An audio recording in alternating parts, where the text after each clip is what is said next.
जो किसी कारणवश चुनाव नहीं जीत सके, सतपाल रायजादा जी, लेकिन हमेशा उन्ना की समस्याओं को लेकर, उन्ना विधानसभा क्षेत्र के युवाओं के बात को लेकर हमेशा में से लड़ते भी रहते हैं और काम भी करवाते रहते हैं।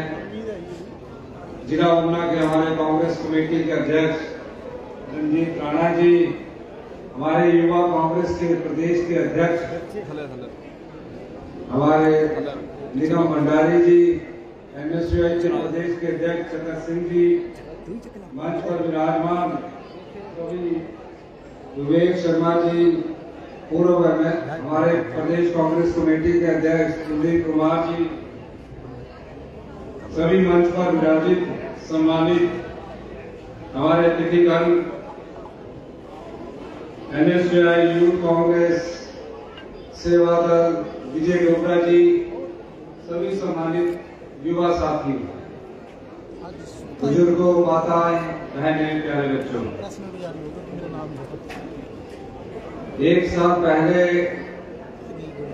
आप लोगों ने एक इतिहास बनाया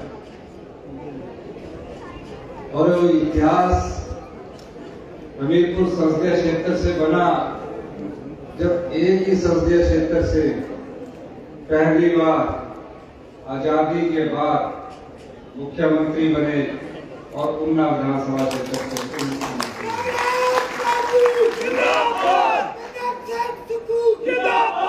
और जब हमारे सामने चुनौतियां आई,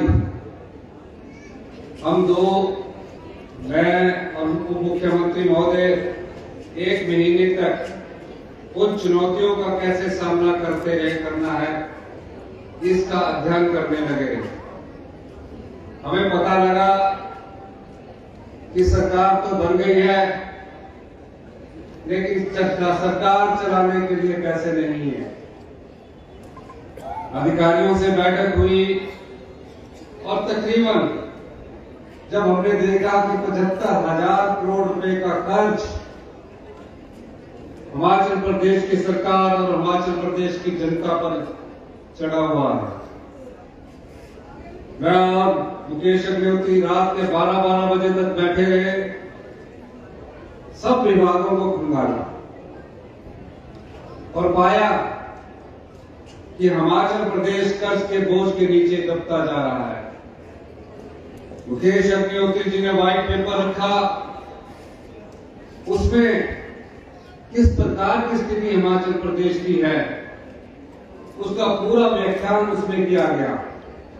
और इस सभा में जो भी मेरी आवाज सुन रहा है, ऐसी हालात में इस भारतीय जनता पार्टी की सरकार ने प्रदेश को पहुंचा दिया कि आज आपके सर पर जितने भी लोग यहां बैठे हैं 1,02,000 रुपए का कर्जा है। ये मत सोचिए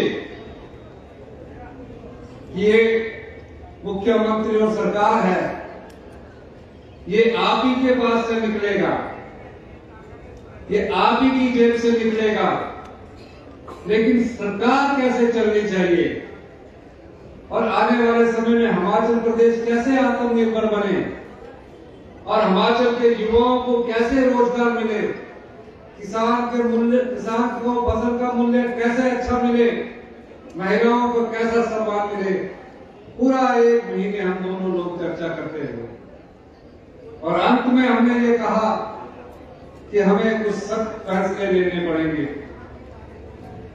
और उन फैसलों का आधार आम जनता और गरीब जनता न होकर जो हमारी संपदा को लूट रहे हैं उनसे उन पैसों का हकदार हिमाचल की जनता, उसके लिए हम लड़ाई लड़ेंगे। हमने वो लड़ाई शुरू की है और कैसे हिमाचल प्रदेश आत्मनिर्भर बने, इस दिशा में कैसे कदम उठाए जाए। तो आज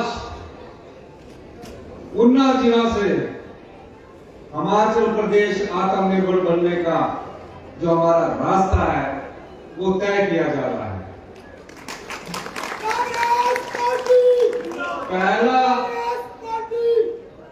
आजादी के बाद का सबसे बड़ा सोलर पावर प्रोजेक्ट उन्ना में स्थापित किया जा रहा है, जिसकी नींव मैं आज रखने जा रहा हूं।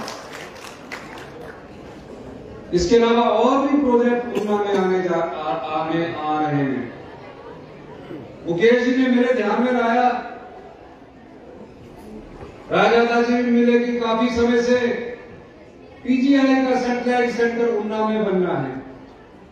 5 साल पहले घोषणा हुई, फाइलों को खंगाला गया, एक भी चिट्ठी भारतीय जनता पार्टी के लोगों ने नहीं लिखी। देखा गया एनवायरमेंट क्लियरेंस नहीं थी। हमने मंत्रिमंडल की बैठक बुलाई और 1 हफ्ते के अंदर उन्ना में पीजीआई सेंटर जो बनना था हेल्थ का, उसको क्लियरेंस को किया, जिसके कारण आज ये शुरू हो रहा है। 5 साल तक इस पर ध्यान नहीं दिया गया। वन ड्रग पार्क वो कोई केंद्र की सरकार ने नहीं दिया, वो हमने कंपटीशन किया, उसके आधार पर हम लड़ रहे हैं। ये लोग फिर भी रुकवाने का काम कर रहे हैं, यहां आकर बड़ी बड़ी बैठकें कर रहे हैं। अभी पिछले दिनों माननीय उद्योग मंत्री जी यहां आए और उन योजनाओं की शुरुआत की गई। जिस दिन उन्ना में बल ड्रग पार्क का कार्य शुरू होगा और बनकर तैयार होगा, तकरीबन 10,000 युवाओं को यहां रोजगार के अवसर मिलेंगे। यही नहीं, अब सरकार हमें चलानी थी और अच्छे शासन के लिए अच्छे प्रशासन का होना जरूरी है। गुड गवर्नमेंट के लिए गुड गवर्नेंस का होना जरूरी है। और शासन के लिए कौन से रास्ते अपनाए जाए और कहां से धन लाया जाए, हमने उनकी चिंता नहीं की। हमने कहा हम हिमाचल प्रदेश को आत्मनिर्भर हिमाचल आने वाले 4 साल में बनाएंगे। उस दृष्टि से हम कार्य करने लगे और सबसे पहले हमने जो पुण्य का कार्य किया, क्योंकि कोई भी सरकार बनने के बाद एक रिवाज है, सचिवालय में अधिकारी कर्मचारी होते हैं, उन अधिकारी और कर्मचारियों की हमारी प्रेजेंटेशन होती है। हमने उस व्यवस्था को बदला और मैं अनाथ आश्रम गया, उन बालिकाओं से मिला, उनसे मैंने सीखा और हिंदुस्तान का पहला ऐसा कानून, जो भी अपनी माता को खो चुका बच्चा है, जो अपने पिता को खो चुका बच्चा है, जिसके माता पिता उसकी जिंदगी से चले गए, उनकी सबसे पहली योजना मुख्यमंत्री सुख आश्रय कोष के तहत उन्हें चिल्ड्रन ऑफ द स्टेट का दर्जा दिया गया। जब मैं प्यारी बेटियों को ये बांट रहा था, तो मैंने उन बेटी से पूछा कि क्या आपको पता है क्या सुविधा मिलेगी, क्योंकि जो अनाउंस करने वाले थे वो नाम पुकार रहे थे। मैं बताता हूं बच्चों को क्या सुविधा मिलेगी। जो भी बच्चा पैदा होगा, मैं हर जगह करता हूं, पैदा होने के बाद अगर उसके माँ बाप इस दुनिया से चले जाते हैं, उसको छोड़कर चले जाते हैं, उसकी सारी देखभाल हिमाचल प्रदेश की सरकार करेगी।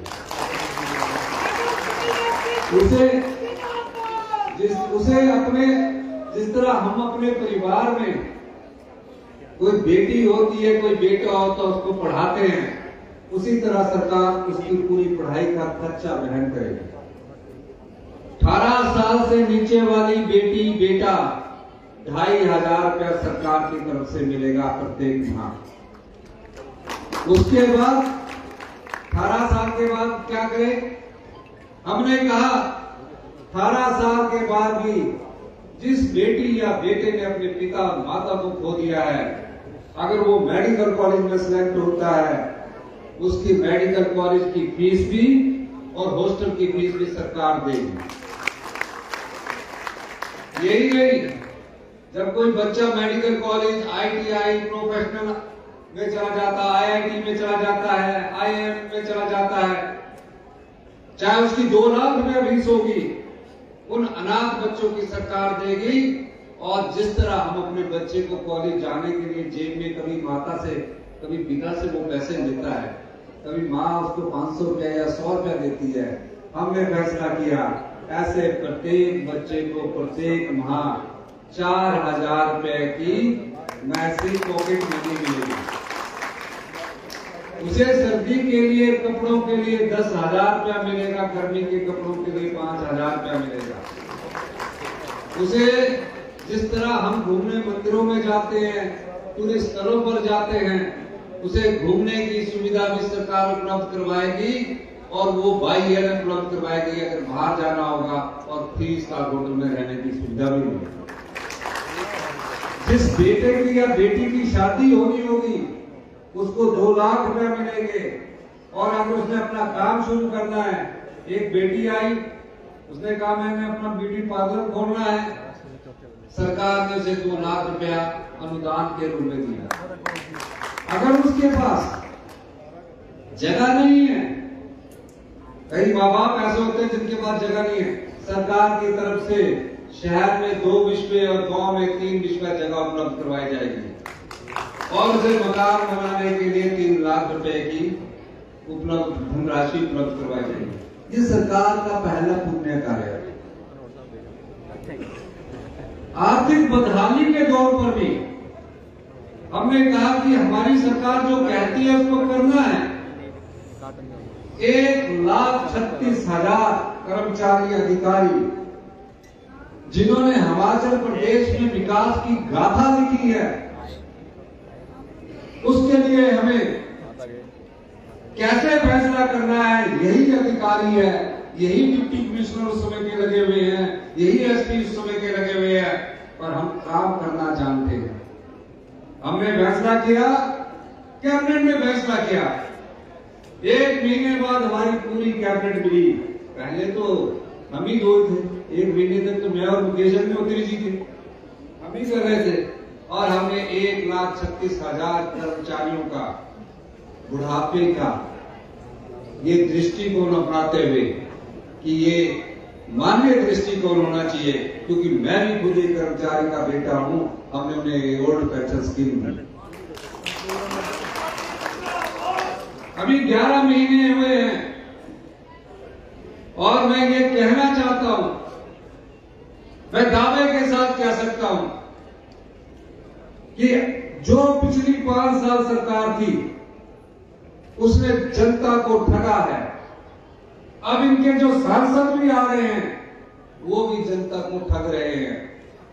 हमने तो कर दिया, हमारी दूसरी गारंटी थी, प्रत्येक विधानसभा में 4 स्कूल हम इंग्लिश मीडियम के बनाएंगे। मैंने फैसला किया और इस सरकार जो पिछली 5 साल थी, किस जगह पर हम शिक्षा के स्तर को ले गए। 5वीं का बच्चा दूसरी कक्षा की पाठ्यक्रम को नहीं पढ़ सकता। ये गवर्नमेंट स्कूलों का हाल कर दिया पिछली सरकार ने।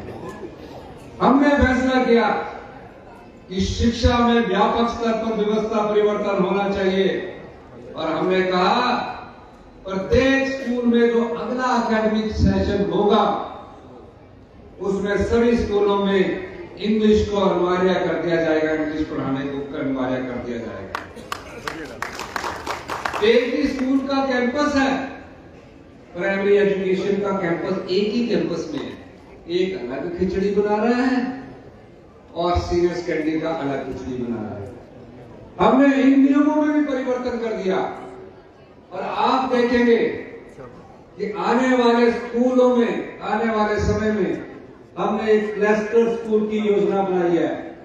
एक ऐसा स्कूल आपके 300 मीटर के दायरे में होगा जहां सभी टीचर उपलब्ध होंगे, कोई भी टीचर वहां से एब्सेंट नहीं होगा।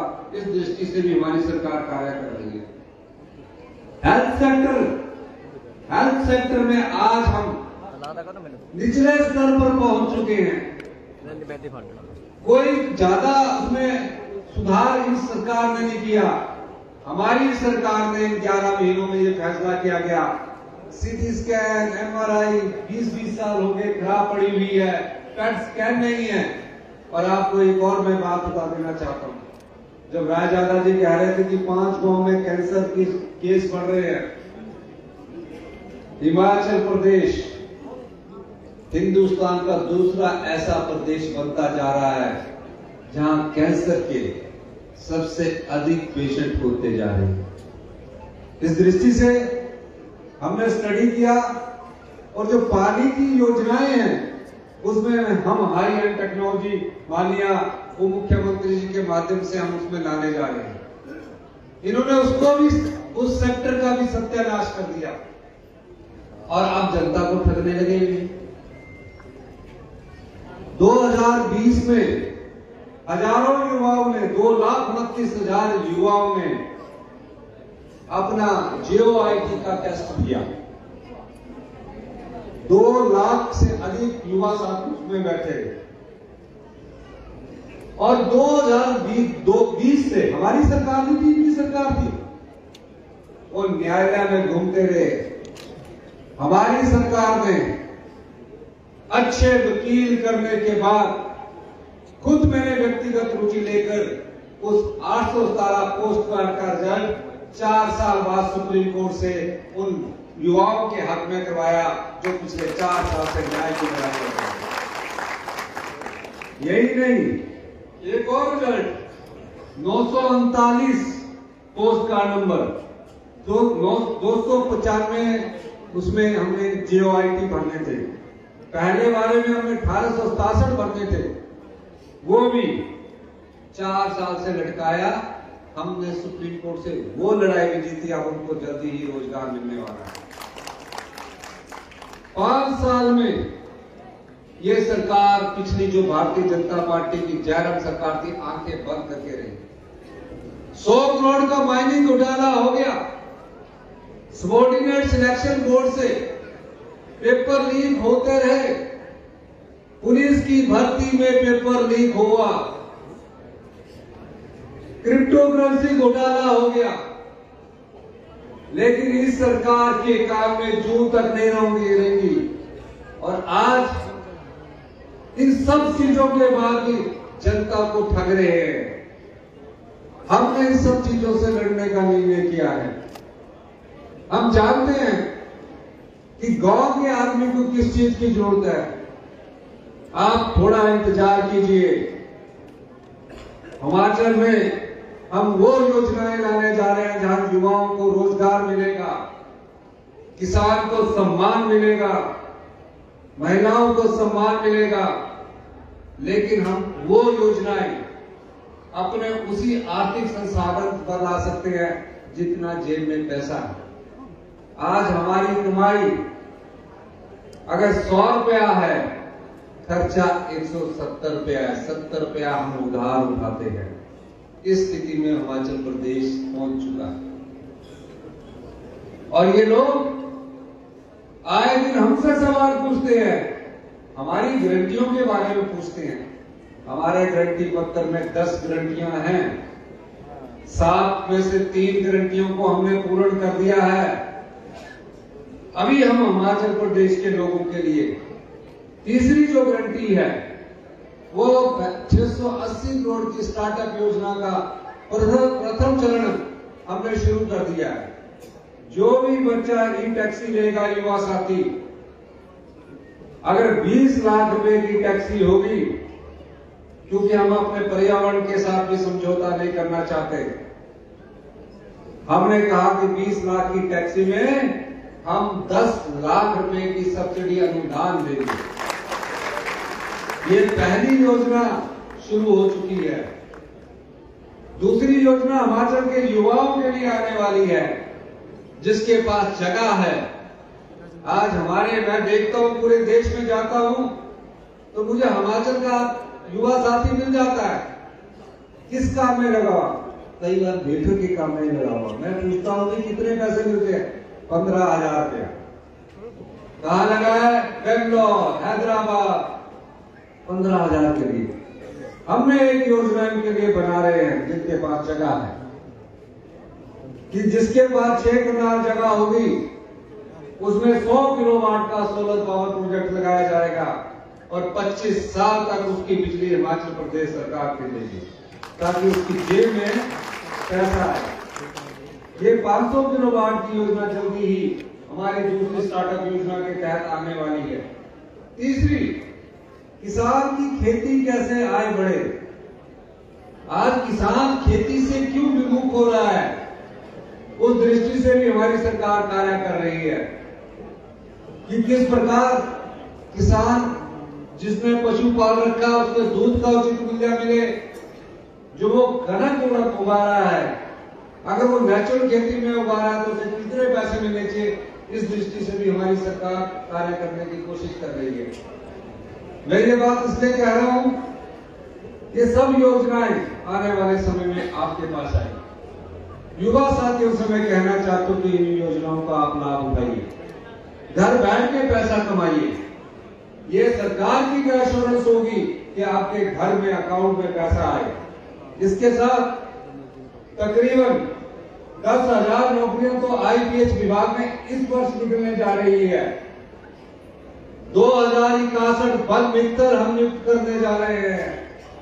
7,000 lecturer, TGT, arts, TGT, medical, non medical Shastri के पदों की बैच वाइज भर्ती शुरू हो गई है। ये सब कार्य हम क्यों कर रहे हैं?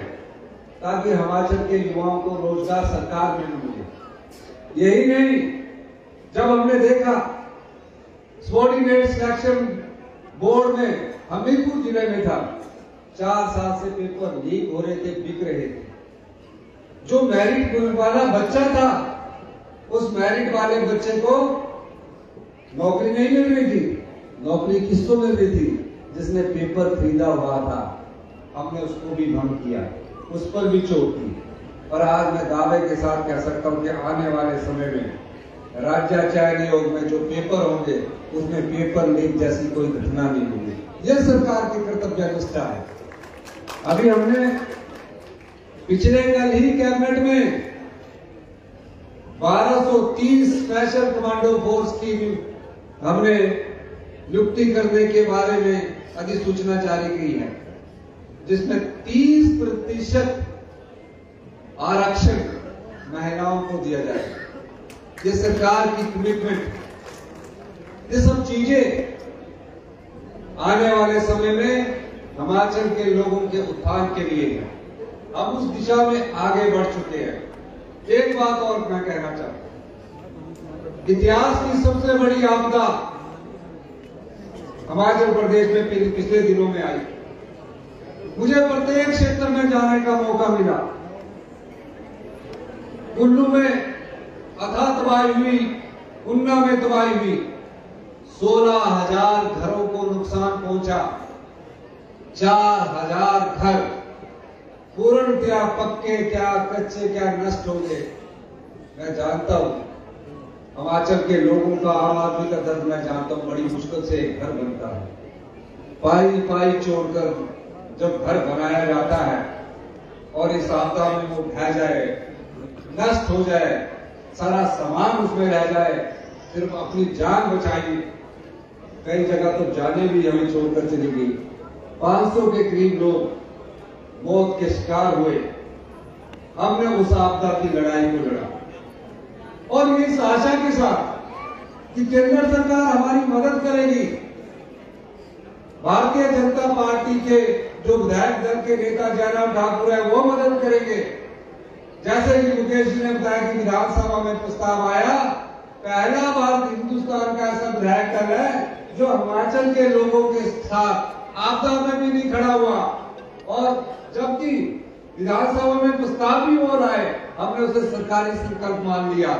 और जब उन लोगों ने हिमाचल के लोगों का जो आपदा से प्रभावित परिवार के साथ लिख दिया, आप अंदाजा लगा सकते हैं वो सिर्फ राजनीति करने आते हैं, आप लोगों की सेवा करने नहीं आते। एक भी एमपी बता दीजिए यहाँ का, 3 भारतीय जनता पार्टी के एमपी चुनकर गए। 16,000 घर को कोई कम नहीं होते। 60 घर तो 62 घर तो ऊना में बह गए। 350 घर तो यही आंशिक रूप से इंटरेस्ट हुए। कभी गृह मंत्री से मिलकर ये मांग की कि इन्हें स्पेशल रिलीफ पैकेज दिया जाए, एक भी सांसद ने नहीं की। आज वो बड़ी बड़ी यात्राएं निकाल रहे हैं, वो सिर्फ चुनावों के समय आपसे वोट मांगने आएंगे। हम ये कहना चाहते हैं, इन सवालों का जो मैंने इस मंच के माध्यम से बोला है, आप मुझसे पूछिए, क्या आपदा के समय हिमाचल की जनता के साथ आपको खड़ा नहीं होना चाहिए था? आप नहीं खड़े हुए और आज आर्थिक बदहाली, आर्थिक तंगी के दौर से गुजरने के बाद भी हमने 4500 करोड़ रुपए का स्पेशल पैकेज इन आपदा प्रभावित परिवारों के लिए दिया। आज जितनी आर्थिक स्कीमें हैं, जितनी सड़कें हैं, हमने उनको बहाल किया और केंद्र सरकार और राज्य सरकार के जो नियम थे इन आपदा प्रभावित परिवारों के लिए हमने उनको भी तोड़ दिया। क्या नियम थे? पूरी तरह घर जो नष्ट हो जाएगा उसको 1.5 लाख रुपया मिलेगा। आंशिक रूप से जो घर नष्ट हो जाएगा उसे सिर्फ 5,000 रुपया मिलेंगे। हमने अधिकारियों की बैठक ली, कहा नियमों में परिवर्तन नहीं कर सकते। मैंने कहा भाई, हम जानते हैं जिसका घर टूटा है, ये नियमों में भी परिवर्तन करना होगा और कानून में भी परिवर्तन करना होगा। और इस दृष्टि से आज जो आपदा प्रभावित परिवार यहाँ आए हैं, उन्ना में कम नुकसान हुआ होगा, उनको हम 7 लाख रुपए की पहली किस्त देने जा रहे हैं, 3 लाख रुपए की पहली किस्त देने जा रहे हैं। और उसके घर के लिए अगर किसी का कच्चा मकान भी रह गया है तो मैंने ये निर्णय लिया, उस कच्चे मकान चाहे वो 2 लाख में बना है, उस कच्चे मकान वाले को भी हम 7 लाख रुपया देंगे। मुफ्त पानी का कनेक्शन देंगे, मुफ्त बिजली का कनेक्शन देंगे और 280 रुपए के हिसाब से प्रति सीमेंट की बोरी देंगे। ये हमारी कमिटमेंट है जिसके घर रह गए। अभी एक और योजना हमने लेकर आ रहे हैं, क्योंकि अभी व्यवस्था को थोड़ा सुचारू किया है। मैं ये कहना चाहता हूं, उन्ना हमारा घर है और हम अपने घर में अपने लोगों से एक ही आशा रखते हैं, आपका विश्वास, आपकी ताकत जब तक हमारे साथ बनी रहती है, हम फैसले लेने में सक्षम होते हैं, हम दिशा तय करने के लिए सक्षम होते हैं। मैं हमेशा कहता हूं, हम सत्ता में सत्ता सुख के लिए नहीं आए हैं कि हमें सुख मिलना चाहिए, 5 साल के लिए सत्ता मिल गई, हमें तो अब अपना देखना है, अपने परिवार का देखना है, अपना देखना है। नहीं, हम इसके लिए नहीं आए। इसलिए मैंने बार बार कहा है कि हम सत्ता में सत्ता सुख के लिए नहीं आए हैं, हम व्यवस्था परिवर्तन करने के लिए आए हैं। उस दिशा में हम आगे बढ़ रहे हैं, उस दिशा में हम आगे बढ़ रहे हैं। और जब मैं ये कहता हूं तो मेरे मन में एक कमिटमेंट होती है कि आने वाले 4 सालों में 2027 तक, हमेशा हर बैठक में कहता हूं, हर मीटिंग में कहता हूं, हम हिमाचल प्रदेश को आत्मनिर्भर बनाएंगे और आने वाले 10 साल में हिमाचल प्रदेश की जो युवा पीढ़ी खड़ी है, इनका भविष्य कैसे सुनहरा हो।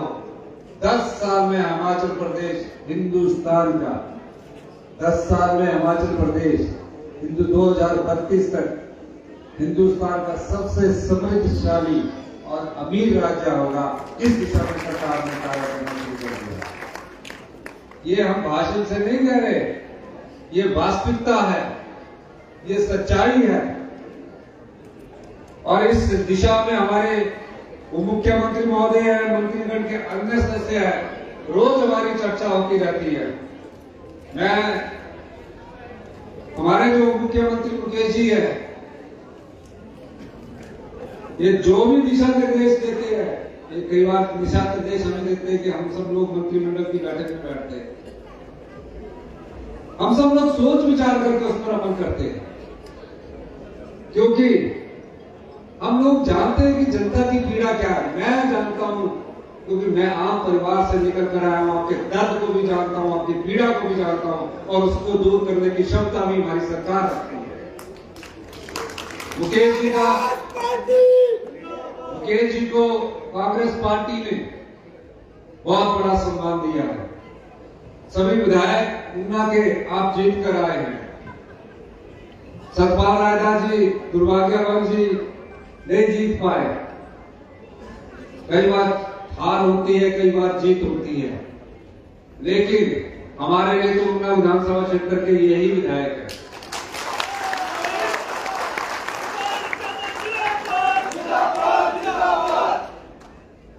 इनके हारने का हमें भी बहुत दुख है, लेकिन मुकेश जी के उप मुख्यमंत्री बनने का और 4 सीटों आने का हमें बहुत खुशी भी है, क्योंकि उसमें सरकार बनने में आप लोगों का बहुत योगदान रहा है।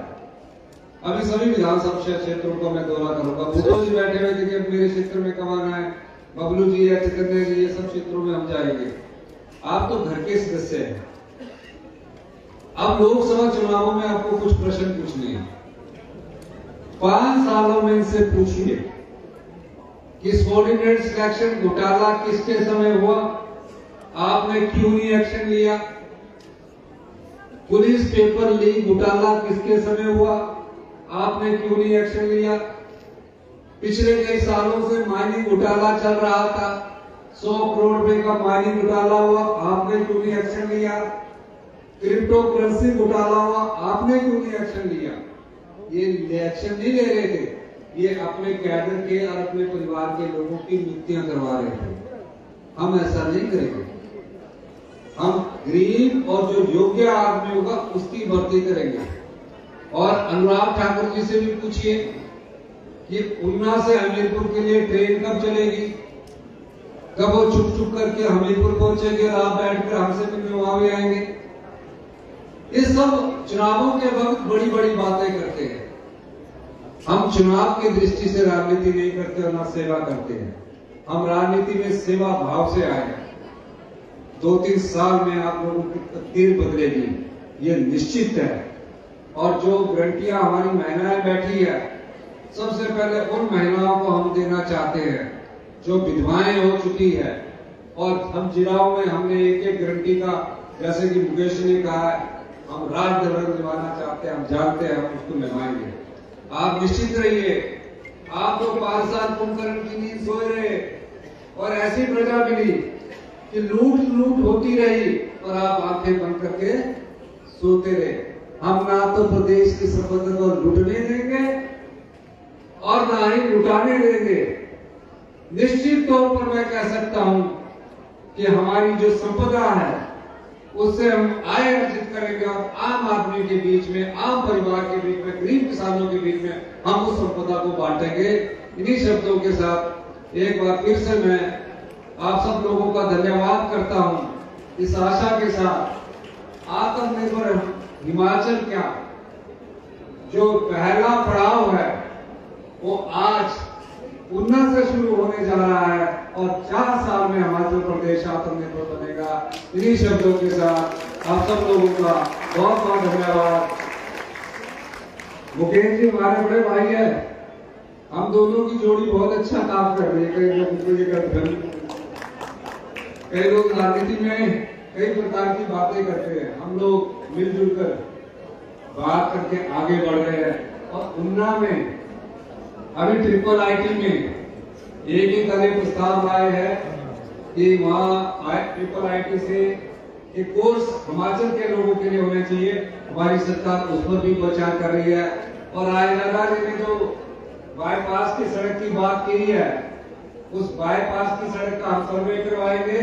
और पानी की योजनाओं में मुकेश ने बोला मैं सब कुछ कर दूंगा, आपने हाँ कर लिया। मेरी तरफ से मुकेश जी हाँ करना, पानी सीवरेज सब कुछ। तो इन्हीं शब्दों के साथ आपका बहुत बहुत धन्यवाद। जय हिंद।